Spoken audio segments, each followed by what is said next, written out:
जी जल्दी चलिए, देखिए आपके घर के बाहर एम्बुलेंस आई है। गायत्री भागती हुई दरवाजे पर आती है। तभी उसकी बहू चांदनी को एम्बुलेंस से बाहर लाया जाता है। हे भगवान, ये मेरी बहू को क्या हो गया? एक्सीडेंट हो गया माँ जी। अरे लेकिन ये कैसा एक्सीडेंट है? चोट तो कहीं नजर नहीं आ रही। अरे माँ जी, दिमाग में अंदरूनी चोट लगी है और ये अपनी याददाश्त खो बैठी है। हैं? मेरी बहू याददाश्त खो बैठी है, अब क्या होगा?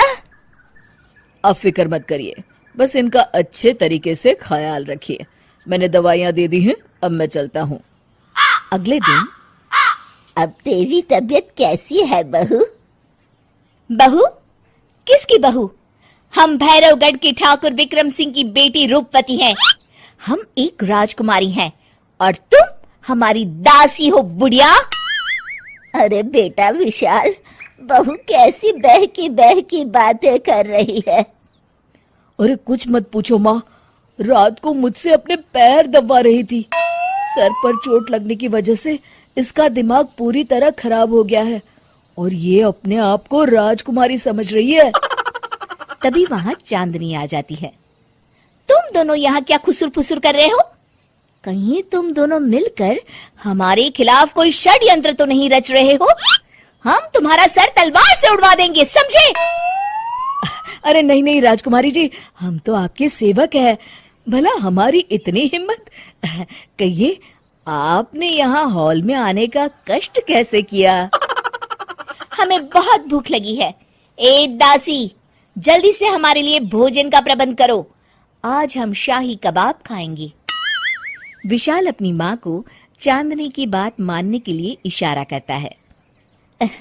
ठीक है राजकुमारी जी, मैं अभी आपके लिए भोजन लेकर आती हूँ। इस तरह विशाल और उसकी माँ ना चाहते हुए भी चांदनी की जी हजूरी में लगे रहते हैं। लाओ माँ, जल्दी से मेरा टिफिन दो, मुझे देर हो रही है। अरे ठहर जा, जरा दम तो लेने दे मुझे। सारे घर का काम मुझे अकेली को करना पड़ता है। तेरी बीवी तो राजकुमारी बनी बैठी है, सारा दिन हुक्म चलाती रहती है। अरे माँ, मेरा भी तो यही हाल है। फिलहाल तुम मेरा टिफिन दे दो, मैं चला। रुको, कहाँ जा रहे हो? अरे मर गया रे, ये कहाँ से आ धमकी? आज हमारा जुहू चौपाटी घूमने का मूड है और हमें अपने लिए नई साड़ियाँ भी खरीदनी है। चलो जल्दी से अपना वाहन निकालो और हमें ले चलो। अरे अब तो मैं गया काम से। अगर आज मैं वक्त पे ऑफिस नहीं पहुंचा तो मेरा बॉस मुझे नौकरी से निकाल देगा। मरता क्या न करता।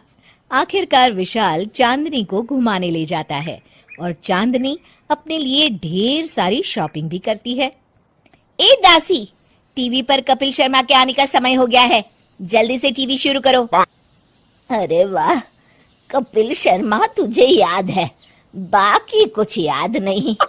बहू तू तो बड़ी चालू लगती है, अपने फायदे की हर चीज तुझे याद रहती है। मैं तो तेरी इस अजीब बीमारी से परेशान हो गई हूँ। अगले दिन, अरे डॉक्टर साहब, आप इतने दिन से मेरी बहू का इलाज कर रहे हैं, लेकिन उसकी बीमारी तो सुधरने के बजाय और बढ़ती जा रही है। अरे माँ जी, ये दिमागी बीमारी है। बेचारी की याददाश्त चली गई है, वापस आने में थोड़ा वक्त तो लगेगा ही ना। गायत्री डॉक्टर से बात कर ही रही होती है कि तभी उसकी पुरानी सहेली शीला वहां आ जाती है। शीला को देख अचानक डॉक्टर घबरा जाते हैं।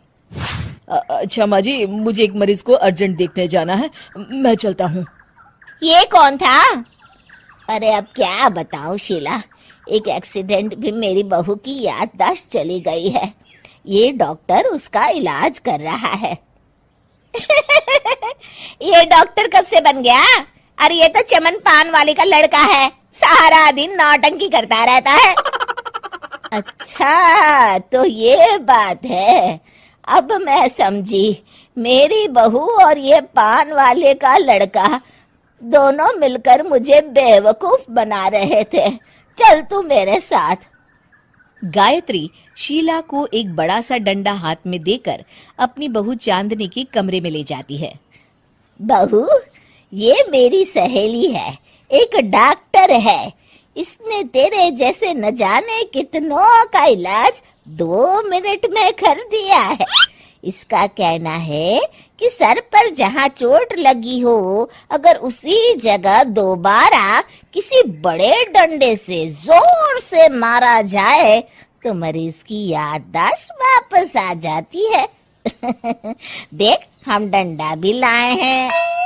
अपनी सास की बातें सुनकर और हाथ में बड़ा डंडा देख चांदनी घबरा जाती है। अरे बाप रे, मैं तो फंस गई। इस डंडे की एक बार की वार से ही मैं तो चारों खाने चित हो जाऊंगी। अब क्या करूं, क्या करूं, क्या करूं? लेकिन गायत्री, डंडा सर पर ठीक उसी जगह लगना चाहिए जहाँ चोट लगी है। अरे तू चिंता मत कर, 2-4 बार मारूंगी तो एक बार तो सही जगह लग ही जाएगा ना। चल बहू, तैयार हो जा। अरे नहीं नहीं माँ जी, मुझे मत मारिए। दरअसल घर के काम करने से बचने के लिए मैंने ये सब नाटक किया था। मुझे माफ कर दीजिए, मैं कान पकड़ती हूँ। दोबारा ऐसी गलती कभी नहीं करूंगी।